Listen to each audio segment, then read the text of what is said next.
संपूर्ण महाराष्ट्रात लोकप्रिय झालेली मंजू कॉन्स्टेबल आता नवीन रूपात येणार असून 29 ऑक्टोबर पासून सन मराठी या वाहिनीवर मंजू कॉन्स्टेबल आता कोणत्या रूपात दिसणार आहे हे जाणून घेण्याचा प्रयत्न सातारा न्यूजने केलेला आहे। तर मग पाहूयात काय म्हणते आपली लाडकी मंजू।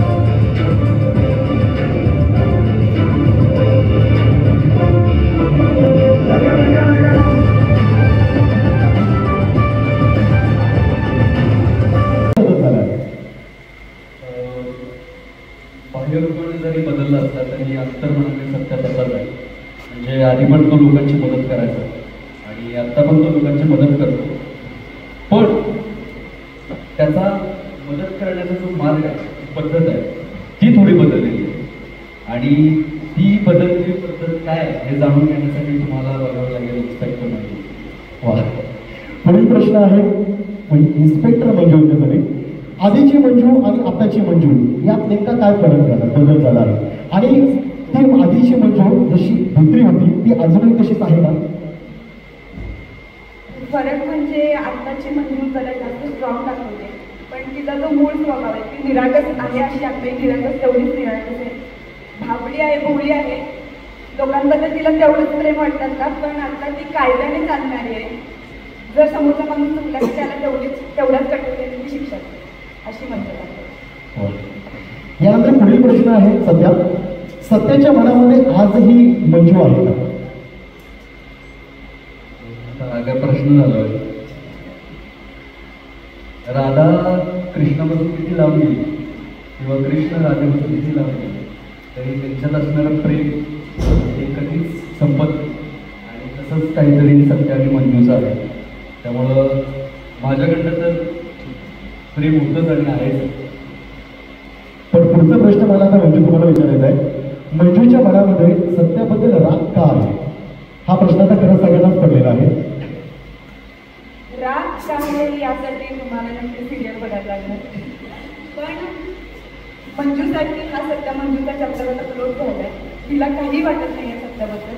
जरी याच्याकडून प्रेम असलं तरी मंजू आता मूव ऑन झालेली आहे आणि प्रेमाचा सत्याचा तिच्या आयुष्यात लांबपर्यंत काही आणि माया समजणे असं होईल होय। समजायला नमस्कार, वाईट समजायचं स्वागत आहे। माया काय दिसतो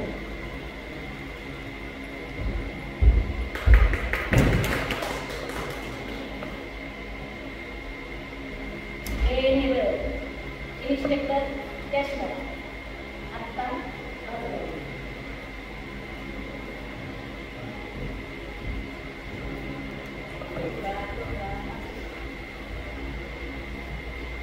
एकदा जरा जोरदार टाळ्या वाजवतात मम्मी साहेब म्हणजे ह्यांच्या सावळ्या यांच्यासाठी। आता मी विनंती करतो आपल्या सर्वांना की आपले प्रश्न मंजू घरात मंजूची जी बहीण आहे लाडकी अमृत, तर अमृताला आपण बोलूयात। सगळी पात्र 3 वर्षात गोष्टी बदललेल्या आहेत। अमृताचं तर लग्न झालेलं आहे, पण जी सगळ्यांना सडेतोडं बोलणारी आमरी आहे तिचं लग्नानंतर काय कॅरेक्टर चेंज झालं हेही बघायला मिळेल। तिच्या नवऱ्याची भूमिका करणारा इम्रान झालेला इम्रानला बोलूयात। समीरचा रोल तो करतोय आणि हेही एकदम ट्विस्ट आहे कथेमध्ये की हे कॅरेक्टर अचानक कुठून आलं आणि ते का आलं आणि कसं आलं हेही तुम्हाला पाहायला आवडेल। पोलीस स्टेशन हा मंजूचा एक वेगळा परिवार आहे आणि त्या परिवारातली भारती मावशी या इन्स्पेक्टर मंजूच्या प्रवासात आहे। हेड कॉन्स्टेबल भारती या भवानीनगर पोलीस ठाण्याची मुख्य अंमलदार आहे आणि त्याचसोबत काही नवीन सुद्धा लोक या पोलिसमध्ये जोडले गेलेले आहेत। त्याच्यामध्ये सगळ्यात पहिल्यांदा तर कॉन्स्टेबल रील स्टार मयुरी हे एक नवीन पात्र आहे, जी कॉन्स्टेबल आहे आणि ती रील स्टार सुद्धा आहे। त्यामुळे चौकीत कुठली कंप्लेंट लिहून घ्यायच्या ती आधी रील बनवते, ती व्हायरल करते कोणाच काही चोरीला गेलेलं असेल तर, आणि मग इन्फॉर्मेशन मागवते असं एक कॅरेक्टर आहे। त्यासोबत भंडारे म्हणून सिनियर भंडारे सर म्हणजे का, हां, आणि अजून एक महत्त्वाचा पात्र आहे. सुभाष पडवळ कॉन्स्टेबल यांची एक वेगळी ओळख खाली सांगा सर. या मालिकेमध्ये मला लेखनाची जबाबदारी थोडीशी कमी व्हावी आणि निर्मितीची जबाबदारी जास्त असल्या कारणानं माझ्याबरोबर सहसंवाद लेखक म्हणून सिद्धांत वेलवलकर हा काम करतो. त्याचं सुभाष पडवळ असं पात्र आहे. आणि अजून दिग्दर्शनाची टीम 29 तारखेलाच टेलिकास्ट असल्या कारणानं ॲक्शन सिक्वेन्सचं शूट राहिले, त्यामुळे ते ॲक्शन सिक्वेन्सचं शूट करतात. पण प्रातिनिधिक स्वरूपात मी प्रोडक्शनमधले जे सगळी टीम आहेत त्यांना बोलवतो. सुहास चौधरी कार्यकारी निर्माता वाघव प्रोडक्शन, शैलेश अवघडे निर्मिती प्रबंधक या, त्याच्यानंतर प्रोजेक्ट हेड आणि क्रिएटिव्ह हेड सागर आव्हाड, त्यानंतर DOP टीममधून कोण, मेकअप टीममधून लिमराज वाघमारे याच्या टीममधून या, त्याचसोबत लाईट्समधून पण कोणी नसेल, आमचे स्पॉट टीममधले आरिफ आणि मुन्ना तुम्ही या. आणि योगायोग असा आहे की ज्या घरामध्ये आम्ही शूट करत आहोत हे घर, या घरात खोपडे कुटुंबाचं एक घर आहे आणि दोघंही आई वडील शिक्षक. पण मुलगा त्यांनी कसा घडवला तर महाराष्ट्रात ESIला प्रथम क्रमांक पटकवणाऱ्या मिलिंद खोपडे सरांचं एक घर आहे. आणि अशा पद्धतीने कॉन्स्टेबल मंजूपासून इन्स्पेक्टर मंजूचा जो प्रवास झालेला आहे आता या मालिकेचा, तर इथे आम्हाला आम्ही पोलिसांच्याच कुटुंबाशी परत जोडलं गेलेलं आहे. तर इतका हा सगळं प्रेम आम्हाला मिळतं. मी आपल्याला बोलवतो, खोपडेबाईंना बोलवतो, गुरुजी असतील तर त्यांनी यावं. ज्या माऊलींनी अधिकारी घडवले ते तुमच्या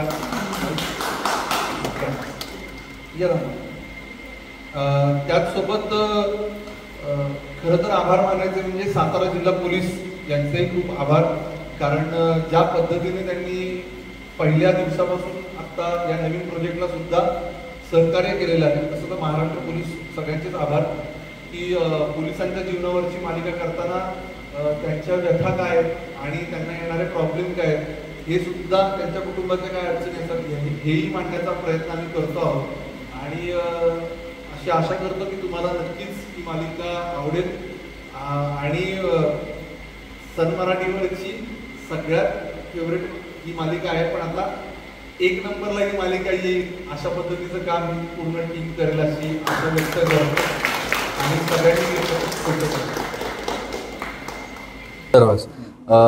बेसिकली आता आपण लीप घेतो 3 वर्षांची आणि 3 वर्षांनंतर कथेत आणि पात्रांमध्ये आणि त्यांच्यात असणाऱ्या सिच्युएशनमध्ये काय बदल होणार आहे हे सगळं तुम्हाला पाहायला मिळणार आहे. आणि नक्कीच अपग्रेड होणार आहेत सगळ्या गोष्टी, सगळे पात्र अपग्रेड होणार आहेत आणि ती मजा काय असणार आहे तुम्हाला बघून कळेल. सेटचं लोकेशन सातारा तुम्हाला कसं वाटलं? सातारा कमालच आहे. आम्ही आता गेले 2 वर्ष साताऱ्यात शूट करतोय आणि शांत आहे, निसर्गरम्य आहे, खूप सुंदर आहे. 2 वर्षात साताऱ्यात शूटिंग करताना तुम्हाला अनुभव काय आले? गोड अनुभव? अनुभव म्हणजे साताऱ्यातली माणसं, म्हणजे मी मूळचा सांगलीच आहे त्यामुळे मला काय फार वेगळं नाही आहे. सातारा खूप लांब आहे असा प्रकार नाही आहे आणि इथली माणसं खूप प्रेमळ आहेत, खूप मदत करणारी आहेत. आणि तेच आहे की इथं असं कोण भेटत, चाहता म्हणून साताऱ्यात कोण भेटत नाही, मित्र म्हणून भेटतात. तर ती खासियत आहे साताऱ्याची. कॉन्स्टेबल तुम्ही सुरुवातीला होता, तुमचं आता प्रमोशन झालेलं आहे, तुम्ही इन्स्पेक्टर झाला, काय तुम्हाला म्हणजे कॉन्स्टेबल असताना आव्हान होतं? कॉन्स्टेबल असताना आव्हान असं होतं की बऱ्याच गोष्टी माझ्या हातात नव्हत्या, कारण मी कॉन्स्टेबल होते, मला परमिशन घ्यायला लागायची. आता माझ्याकडे ती अथॉरिटी आहे की मी जे योग्य आहे ते मी करू शकते. आणि पात्राचं विचाराल तर अपग्रेडेड आहे आत्ता पात्र. तिचा एक वैयक्तिक नवीन प्रवास चालू झाला आहे, तिच्या आजूबाजूच्या लोकांचा नवीन प्रवास, ते एकत्र कशी सांगड घालतात ती बघायला नक्की आवडेल तुम्ही. पोलिसांना अनेक आव्हानं असतात, तुम्हाला काय त्याचा अनुभव आला? काम करताना एकतर दिवस असू दे रात्र असू दे, पाऊस पाणी ऊन, पोलिसांना ड्युटी करावीच लागते. त्यात ही वर्दी अक्षरशः घामानं भिजते, तरी सुद्धा आम्हाला मध्ये मध्ये फॅन लावतात. ते लोक दिवसभर तशी उन्हात काम करत असतात. तर ते एक जाणवलं की काही असू दे, खूप कष्टानं हे लोक काम करत असतात पोलीस. हा जो प्रवास आहे तो काय मिळतो? नाही कळालं कारण नाही. तुमची सिरियलची मालिका जी आहे ना ती 3 वर्ष तुमची चालली आहे, तर तुमचा हा जो प्रवास आहे तो यशस्वी वाटचाल चालली आहे, काय सांगाल? हा इन्स्पेक्टर मंजू हे लोकांनी दिलेलं प्रेमच आहे की आम्ही सीझन 2 घेऊन येतोय आत्ता आणि खूप इंटरेस्टिंग आहे. लोकांचं प्रेम अजून वाढेल याची गॅरंटी आहे आम्हाला. पण सत्याच्या बाबत तुमच्याकडून काय म्हणजे आता तुम्ही वेगळे झालेला आहे याच्यामध्ये असं एक दिसून येत आहे की आता बोलण्यामधून, तर नक्की प्रवास कसा असणार आहे? या पुढील काळात सत्याला तुम्ही ॲक्सेप्ट करून घ्याल काय? आता हे तर तुम्हाला मालिका बघितल्याशिवाय नाही कळणार, त्यामुळे बघत राहा, सगळ्या प्रश्नांची उत्तरं मिळतील. या मॅडम, कशा पद्धतीचं असणार आहे या पुढील काळात? आता 3 वर्षाची लीप आहे, तर त्याच्यामध्ये पण थोडंसं माया सदन होतं, त्याचं माया पॅलेस झालेलं आहे, त्याच्यामुळे नक्कीच बऱ्याच गोष्टी बदललेल्या असतील. आणि पहिल्या ह्याच्यामध्ये तर मला यश मिळालेलं आहे या दोघांना विभक्त करण्यामध्ये. तर आता बघूया इथून पुढे काय प्रवास होतोय तो. म्हणजे आमच्यासाठी पण आणखी बरेच ट्विस्ट आहेत आणि छान वाटतं हे कॅरेक्टर करताना, मजा येते. आणि दुसरी महत्त्वाची गोष्ट म्हणजे की राजकारणामध्ये पण माझा हस्तक्षेप असतो, तो छोट्या पातळीवर होता, आता कदाचित थोडासा मोठ्या पातळीवरती असेल. त्याच्यामुळे मलाही उत्सुकता आहे की मी कुठल्या पद्धतीची कामं करेल किंवा समाजापर्यंत पोहोचताना मी कशी जाईल लोकांपर्यंत वगैरे, असा तो एक वेगळा प्रवास असणार आहे. त्यामुळे घरातली माया सुरू आहे आणि बाहेरची माया सुरू आहे, असं 1-2 थोडीशी वेगळी कॅरेक्टर तुम्हाला पाहायला मिळतील असं आमचं. साताऱ्याचं नातं पहिल्यापासून तुमचं वेगळं कसं आहे अनुभव आता? हो, मला असं वाटतं की आता ही माझी 6वी मालिका असेल जरी व्हर्जन 2 असलं तरी पण. तर माझा प्रवास साताऱ्यात सुरू झाला होता आणि मी पुन्हा त्याच जागी गेले, तर एक सर्कल आत्ताच्या ह्याच्याने पूर्ण झाले असं म्हणायला हरकत नाही. आणि छान अनुभव, इथलं वातावरण छान आहे. मी गावाकडची असल्यामुळेच म्हणजे माझं सोलापूर बार्शी गाव आहे प्रॉपर, तर त्याच्यामुळे इथं मला काम करताना मजा येते. वातावरणच एवढं छान असतं की तुमची एनर्जी चांगली राहते.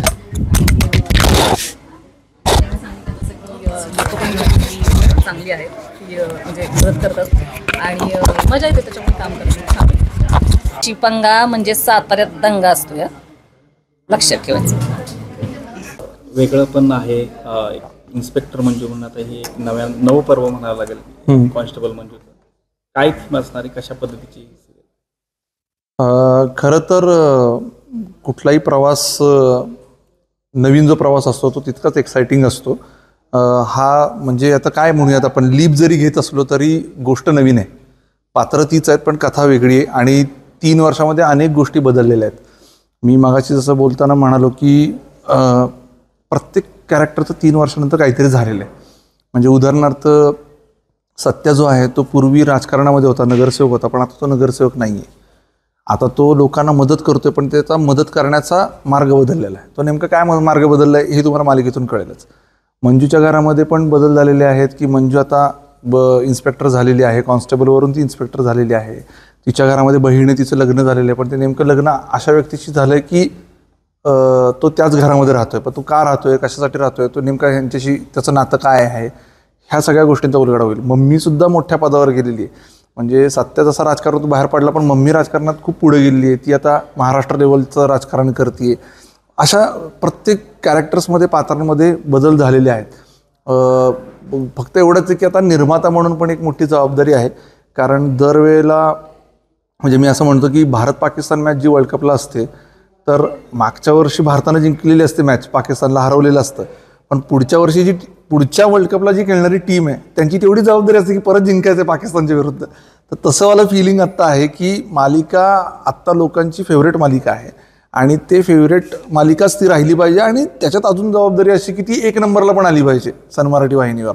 तर ही जबाबदारी मोठी आहे आणि निर्माता म्हणून या सगळ्यांची मोठ बांधून त्या पद्धतीचं काम डिलिव्हर करणं हे जास्त मोठं आता शिवधनुष्य जे घेतलं आहे ते आता पेलायची तयारी चालू आहे.